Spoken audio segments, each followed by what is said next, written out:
Arestado ang isang bugaw umano na ang mga parokyano ay mga politiko. Kinausap din umano ito ng isang kongresista para i-set up ang isang opisyal ng administrasyon. At nakatutok si John Consulta. Pasado alas 9 kagabi nang makuhanan sa surveillance ng NBI-NCR sa isang 5-star hotel sa Manila ang pagdating ng 5 babaeng kinakasangkapan daw sa high-end human trafficking.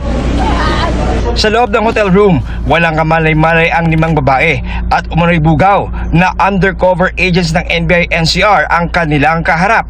Nang maiabot na ang mark money na 500,000 pesos, nagpakilala na ang mga ahente. Well. Naalala niyo ba yung dating post ko? Naalala niyo ba yung post ko na yan? And you would not see it coming until now. So yan po yung aking pinost na about sa revelasyon ng yung aking babala na mala Epstein's file na issue sa politika ng dito sa Pilipinas. Yan na, lumabas na po. At maliit pa po yan. Nasabi ko sa inyo, mayroon pa pong mas malala sa flood control na magiging issue. Yun lang yung pwede kong masabi sa inyo ngayon. Pero mababalitaan nyo na lang yan sa news and doon ko i-explain. Wala tayong in-name drop dito, wala po tayong sasabihin, wala tayong aakusahan. But yan, I will do my best to clarify things. Of course, hindi naman na ako nakapokus dyan. Ang focus ko talaga is sa mga kliyente ko. Magbabala sa mga pangitain na hindi kanais-nais. And to save many lives and to spread love as much as I can. Diba? Preach through the Lord. And praise the Lord, of course. So yun lang po, yun lang yung update ko muna ngayon. At antayin nyo yung susunod kong update dahil meron pa pong kasunod yan.